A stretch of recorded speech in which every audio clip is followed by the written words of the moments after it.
के मसीहा है। जातिगत जनगणना का श्रेय सिर्फ पीएम मोदी को जाता है। केशव प्रसाद मौर्य ने कहा, देश में सालों तक कांग्रेस की सरकार रही, लेकिन उसने पिछड़ों के लिए कुछ नहीं किया।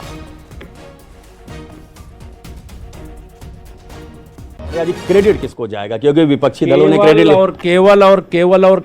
केवल एक व्यक्ति ही इसका श्रेय पाने के अधिकारी हैं। वो भारत के प्रधानमंत्री माननीय श्री नरेंद्र मोदी जी, गरीबों के मसीहा, पिछड़ों के मसीहा, दलितों के मसीहा, आदिवासियों के मसीहा, जो सबका साथ सबका विकास करने वाले, जिन्होंने ऐसी मिसाइल छोड़ दी है जिसके कारण से श्री राहुल गांधी, श्री अखिलेश यादव, श्री तेजस्वी यादव, ये सब चारों खाने चित्त हो गए। इनको आज रात में नींद नहीं आई होगी। इस देश के पिछड़े वर्ग के लोगों को जो हक आज़ादी के तत्काल बाद मिलना चाहिए, आज़ादी के 75 साल बाद देने का काम जाति जनगणना करा करके जो रास्ता खोलने का काम किया है, वो प्रधानमंत्री श्री नरेंद्र मोदी जी ने किया है। उनका मैं अभिनंदन करता हूँ, बधाई देता हूँ। और देश में कल से एक अलग उत्सव का माहौल है, खुशी का माहौल है, दीपावली जैसा त्यौहार जैसा माहौल है। और इसका क्रेडिट माननीय प्रधानमंत्री जी श्री नरेंद्र मोदी जी को इसलिए जाता है क्योंकि उन्होंने एक काम नहीं किया। ओबीसी आयोग को संवैधानिक दर्जा देने का काम कांग्रेस ने नहीं किया था, माननीय नरेंद्र मोदी जी ने किया था। नीट की परीक्षाओं में आरक्षण देने का काम कांग्रेस ने नहीं किया, वह माननीय नरेंद्र मोदी जी की सरकार ने किया। केंद्रीय विद्यालयों में आरक्षण देने का काम माननीय नरेंद्र मोदी जी की सरकार ने किया। मंडल आयोग की सिफारिश से 80 में आ गई थी और उसको लागू नहीं करने का अपराध कांग्रेस ने किया था। ये कांग्रेस मुंह दिखाने लायक नहीं है। आज इनको समझ में ही नहीं आ रही कहें क्या। श्रेय हमको कह रहे हैं, हमें क्रेडिट जाता है। अरे अपने मुंह मियाँ मिट्टी क्यों बनते हो भाई? जनता जानती किसको श्रेय जाता है।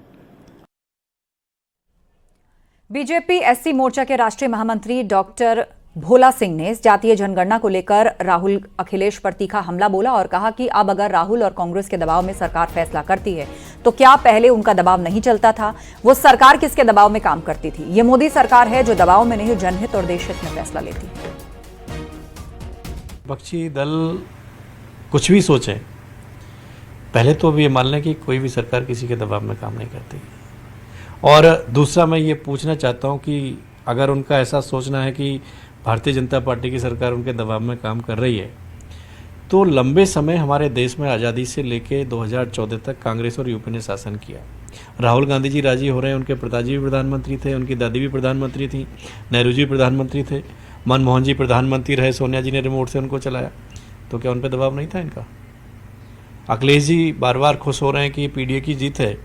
पीडीए की जीत क्या जीत मानते हैं? नेताजी लगातार यूपीए की सरकारों में मंत्री रहे, यूपीए की सरकारों में समर्थन उनका रहा, लेकिन अगर वो हितैषी थे ओबीसी के, अगर वो हितैषी थे जातिगत जनगणना के, तो क्यों नहीं करा पाए? जातीय जनगणना पर केंद्रीय मंत्री अनुप्रिया पटेल ने मोदी सरकार की जमकर तारीफ की। अनुप्रिया पटेल ने कहा कि कांग्रेस और समाजवादी पार्टी ने मौका होते हुए भी कभी इसे लेकर कोई कदम नहीं उठाया। अब पीएम मोदी के प्रयास से 75 साल बाद कई पिछड़ी जातियों को पहचान मिलेगी। समाजवादी पार्टी की सरकार उत्तर प्रदेश में भी रही, अगर चाहते तो कास्ट सेंसस करा सकते थे, कभी नहीं कराई। यूपीए में वो सहयोगी रहे। यूपीए की सरकार ने, कांग्रेस की सरकार ने सबसे लंबे समय तक 6 दशक तक इस देश पे राज किया, कभी भी कास्ट सेंसस देश में नहीं कराई। और हमारी सरकार की तो कथनी और करनी में कोई अंतर नहीं है। हमारे एनडीए परिवार के बीच में ये मसला उठा, हमारी पार्टी ने उठाया और हमारे प्रधानमंत्री श्री नरेंद्र मोदी जी ने इस प्रकरण को अंजाम तक पहुंचाया। तो जहां तक इंडी गठबंधन के लोगों की बात है, उनके पास जब मौका था, उन्होंने कभी इस काम को नहीं किया। वहीं मेरठ के लोगों ने जातिगत जनगणना के फैसले पर क्या कुछ कहा, आपको सुनवाते हैं। सीधा लोगों से जानेंगे और समझेंगे कि जातिगत जनगणना को लेकर वो क्या कहते हैं, क्योंकि इसे लेकर लगातार चर्चा हो रही थी, समूचे देश में चर्चा हो रही थी, राजनीतिक गलियारों में चर्चा हो रही थी। अब जबकि केंद्र सरकार की कैबिनेट बैठक में इसका ऐलान किया गया है, तो लोगों की क्या राय है, हम सीधा लोगों से रूबरू होते हैं। भाई साहब ये बताइए, केंद्र सरकार की कैबिनेट बैठक आज हुई और जातिगत जनगणना कराने का ऐलान किया गया, फैसला लिया गया, कैसे देखते हैं इसको? जाति जनगणना होनी चाहिए। जब तक जाति जनगणना नहीं होगी, किसको हिस्सेदारी, किसको कहाँ मिल पाएगी? आज क्या, जिसकी संख्या कम है, आज वो ज़्यादा मजे लूट रहा। जनगणना होनी ही चाहिए इस देश के अंदर। जनगणना होनी ही चाहिए और ये बहुप्रतीक्षित है, तो सरकार को इसके लिए आप लोग धन्यवाद देते हैं। सरकार का धन्यवाद बहुत बहुत। अब जबकि सरकार ने ये ऐलान कर दिया कि जातिगत जनगणना होगी, ये कितना स्वागत योग्य कदम है और कैसे देखते हैं इसको? हम स्वागत करते हैं सरकार का भी। जो जनगणना है वो तो होनी चाहिए, जब तो पता चलेगा जिसकी जनसंख्या जितनी है उतनी उसकी हिस्सेदारी होनी चाहिए, क्योंकि हमारे लोगों को अभी तक जो अनुसूचित जाति के वर्ग के लोग हैं उनको भागीदारी नहीं मिल पाती थी। जातिगत जनगणना है, उसमें कई सारे मत हैं लोग, ठीक है। हिंदुवादी संगठन जो हमारे संगठन है, हम लोग हैं, हम लोग तो ये चाहते हैं कि जातिगत जनगणना ना हो, लेकिन उसमें अपनी स्ट्रेंथ एक जो कास्ट सिस्टम जो बना है, जैसे अभी वर्गीकरण वाला मुद्दा भी चला है, तो वो हमारे पक्ष में गया है कि हाँ आरक्षण में वर्गीकरण होना चाहिए। तो उस बेस के ऊपर अगर जातिगत जनगणना हो रही है तो ये बहुत अच्छी बात है। वहीं जातिगत जनगणना पर काशी में क्या माहौल है, ये भी आपको दिखाते हैं। मोदी सरकार ने देश भर में जाति जनगणना कराने का फैसला लिया है। कैबिनेट मीटिंग में ये तय हो गया है। इसके बाद अब राजनीतिक हलचल बढ़ गई है। हमारे साथ खुद भाजपा के विधायक हैं, खुद क्षेत्रीय अध्यक्ष भाजपा काशी क्षेत्र के हैं, हम बात भी कर लेते हैं। पहले क्षेत्रीय अध्यक्ष दिलीप पटेल जी हैं, उनसे बात कर लेते हैं। सर, कितना बड़ा फैसला है? विपक्ष कह रहा है आप लोगों ने उनके दबाव में लिया है। देखिए, ये विपक्ष का झूठा प्रोपोगंडा है। भारतीय जनता पार्टी, देश के यशस्वी प्रधानमंत्री नरेंद्र मोदी जी कभी भी जाति जनगणना के विरोध में नहीं रहे, और देश में जितने भी सामाजिक वर्गों के लोग हैं उनकी सामाजिक आर्थिक आधार और उनकी संख्या करने के लिए जाति जनगणना माननीय प्रधानमंत्री जी के नेतृत्व में निर्णय लिया गया है। पूरे लोग माननीय प्रधानमंत्री जी का आभारी और धन्यवाद देना चाहते हैं, और भाजपा का कभी इनकार नहीं किए। ये सपा बसपा कांग्रेस विपक्ष के लोग जो बोले हैं, इनकी केवल ये राजनैतिक एजेंडा है। बीजेपी सच्ची है सबके साथ, और जाति गणना माननीय प्रधानमंत्री जी करवा रहे हैं। विधायक जी, अब तो जाति गणना फैसला हो गया है, लेकिन सपा कह रही है, कांग्रेस कह रही है, जब उन लोगों ने दबाव बनाया तब आप लोगों ने निर्णय लिया है। कुछ तो लोग कहेंगे, लोगों का काम है कहना, छोड़ो बेकार की बातों में कहीं बीत न जाए रहना। भारतीय जनता पार्टी भारत की जनता की पार्टी है, और भारतीय जनता पार्टी जन भावना के अनुरूप हमेशा सही निर्णय लेती है। जो निर्णय पार्टी ने लिया है आगे उसको पार्टी फलीभूत करेगी, और विपक्ष का तो काम ही है खाली वो बयान बहादुर है। उन्होंने कुछ काम की जनता के लिए करना है, न कहीं जनता के लिए खड़े होना है। भारतीय जनता पार्टी तो सरकार और विपक्ष दोनों के दायित्व स्वतः निभाती है, और ये जो निर्णय पार्टी ने लिया है जनभावना के अनुरूप लिया। तो अब आपको लगता है कि बिहार चुनाव चूंकि नजदीक है इसी साल, बिहार चुनाव को देखते हुए पार्टी ने निर्णय लिया है, या बिहार चुनाव में इसका असर क्या होगा? नहीं, देखिए, पार्टी और सरकार हमेशा किसी भी चीज पर, किसी भी विषय पर सोच विचार कर जनता के हित में निर्णय लेती है। कि अब तो जाति जनगणना का फैसला हो गया है, क्या लग रहा है? विपक्ष कह रहा है, समाजवादी पार्टी कांग्रेस कह रही है कि उनके दबाव में भाजपा ने फैसला लिया जाति जनगणना कराने का।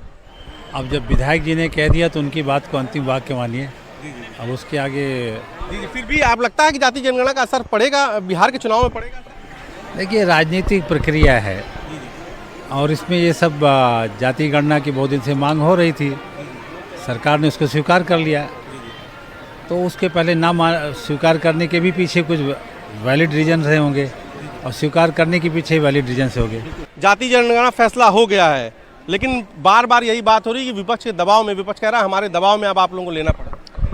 देखिए, मोदी जी की सरकार हो चाहे योगी जी की सरकार हो, कोई भी निर्णय किसी के दबाव में नहीं करते। भारतीय जनता पार्टी वास्तव में भारत की जनता की पार्टी है, और भारतीय जनता पार्टी हमेशा सही समय पर सही निर्णय लेती है, और मोदी जी हमेशा। तो सही समय क्या माने? बिहार चुनाव सही समय माने? नहीं भाई, आज जब समय लग रहा है कि नहीं जाति जनगणना का समय आ गया है, उचित समय है, तो उस समय हम कर रहे हैं। मोदी कैबिनेट ने बहुत बड़ा फैसला लेते हुए ऐलान कर दिया कि वो जनगणना के साथ ही जाति वाली जनगणना भी कराएगी। ये वो मुद्दा है जिस पर विपक्ष के नेता काफी मुखर रहे हैं, लेकिन इस ऐलान के साथ ही सरकार ने कांग्रेस की पिछली सरकारों पर वार भी किया है।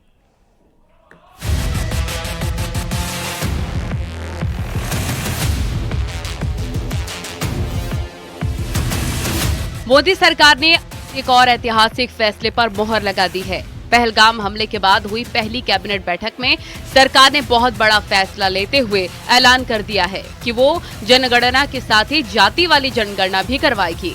इस ऐलान के साथ सरकार ने कांग्रेस की पिछली सरकारों पर भी वार किया। आज दिनांक 30/4/2025 के दिन प्रधानमंत्री श्री नरेंद्र मोदी जी के नेतृत्व में राजनीतिक विषयों की कैबिनेट समिति ने यह निर्णय लिया है कि जातियों की गणना को आने वाली जनगणना में सम्मिलित किया जाए।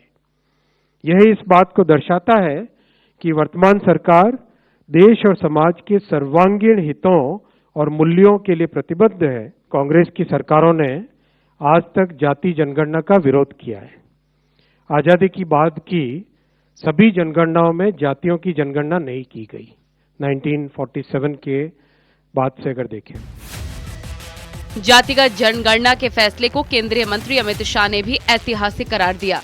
अमित शाह ने अपने सोशल मीडिया हैंडल एक्स पर लिखा कि कांग्रेस और उसके सहयोगी दलों ने दशकों तक सत्ता में रहते हुए जातिगत जनगणना का विरोध किया और विपक्ष में रहते हुए इस पर राजनीति की, लेकिन इस फैसले से आर्थिक और सामाजिक रूप से पिछड़े हुए सभी वर्गों का सशक्तिकरण होगा, समावेशन को बढ़ावा मिलेगा और ये फैसला वंचितों की प्रगति के नए मार्ग प्रशस्त करेगा।